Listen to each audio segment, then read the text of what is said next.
Bienvenidos a este capítulo. Vamos a hablar el día de hoy de la factura notarial y la factura judicial. Pero antes de entrar a este tema de qué es cada una, voy a platicar una historia. Recuerdo que recientemente yo estaba empezando a gestionar trámites vehiculares. Me llegó un cliente que tenía una factura notarial y al momento de quererlo emplacar, pues entré a delegación para poder hacer el emplacamiento y todo. Me dijeron que no era posible hacerlo, ¿no? En ese entonces, no sé actualmente, porque de hecho casi no te vas a topar con este tipo de facturas, pero en ese entonces me decían que no se podía endosar una factura notarial. Recordemos que estamos en el módulo de acreditación de propiedad. O sea, estamos hablando de cómo acreditas la propiedad, cómo dices que ese vehículo es tuyo, ¿no? Ya en los capítulos anteriores te he platicado de las facturas, refacturas, si es extranjero, títulos, pedimentos, ya te he hablado de esto. Pero hoy vamos a hablar de la factura notarial y la factura judicial. Y estas facturas sí tienen peso para acreditar la propiedad de un vehículo. Desafortunadamente, son facturas, pues vamos a llamarlo así, un poquito problemáticas. Regresando a la historia que les estaba contando, en ese entonces no lo pude emplacar porque básicamente lo que se tenía que hacer era el nuevo propietario, o sea, se cuenta, el cliente que en ese momento quería emplacar ese vehículo, la factura notarial no había salido a su nombre, había salido a nombre de fulanito y él era sultanito. Y en la factura pues no lo podías endosar, ¿no? No era como que, no es como una factura que puedes endosar o no se podía hacer inclusive en ese momento una compraventa. Lo que se tenía que hacer literal en ese momento era hacer otra factura notarial, pero ahora con el nombre del nuevo cliente. Entonces, cuando se vendía un carro con factura notarial o factura judicial, lo que tenías que hacer es volver a ir al notario para que te acreditaran esa propiedad, ahora a ti. Entonces eso generaba un gasto extra y eso hacía que se devaluaran los vehículos. El día de hoy ya no estoy tan familiarizado con cómo funciona el tema de la factura notarial o la factura judicial. Sin embargo, sí es importante mencionarte que cuando llegues a tener este tipo de documentos, sí pueden ser acreditación de propiedad. Ahora, ¿eso quiere decir que con los podemos emplacar? En algunas entidades no se va a poder, en algunas otras sí. Pero ¿qué es lo que podemos hacer? Pues bueno, ya sabrás más adelante cómo se pueden resolver este tipo de detalles. El punto es que quiero que las conozcas, quiero que sepas que existen este tipo de facturas. Aunque tal vez no te topes con ellas o te topes muy poquito con ellas, quiero que sepas que existen.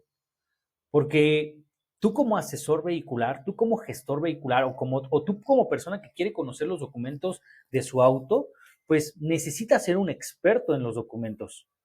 Necesitas saber cuándo sí es un vehículo un documento que es un documento válido y cuándo son documentos que no sirven de nada. O sea, no te imaginarás la cantidad de veces que me he topado con cosas así como de, hay personas que literal, así con hojas así escritas a mano y me han dicho, es que me lo vendieron con esto.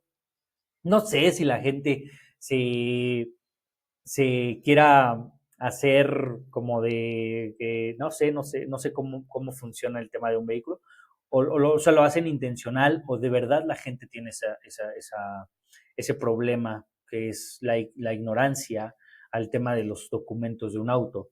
Entonces, ¿por qué es tan importante conocerlos?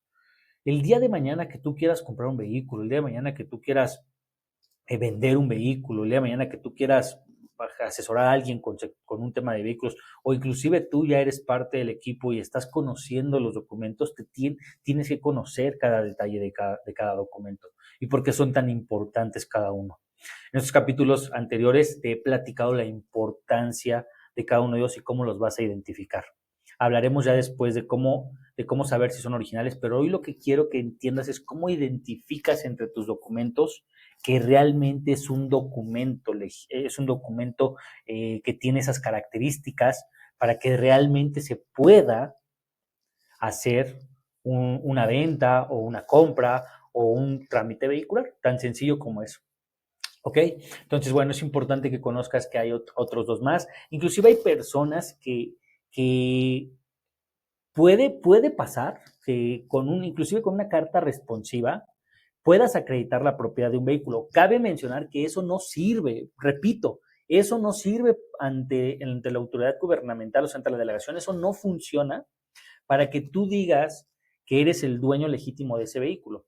Si perdiste las facturas, pues vas a tener que aprovechar otros procesos para poder recuperar y volverte el propietario legítimo de ese vehículo, pero cabe mencionar que o sea, hay casos, por ejemplo, legales, donde una carta responsiva sí puede ser válida para efectos que se necesite.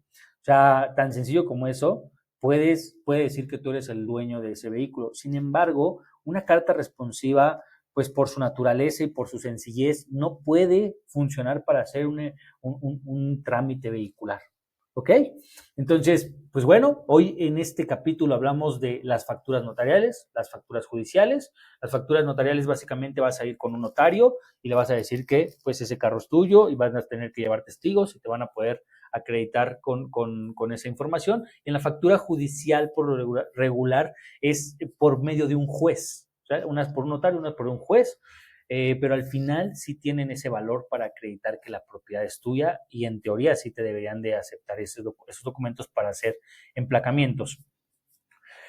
Es importante que lo conozcas, ¿vale? Es importante que conozcas todo esto. Y también hablamos del tema de cuando la carta responsiva puede inclusive también, o una compraventa, como mejor se conocen, puede también acreditar esa propiedad.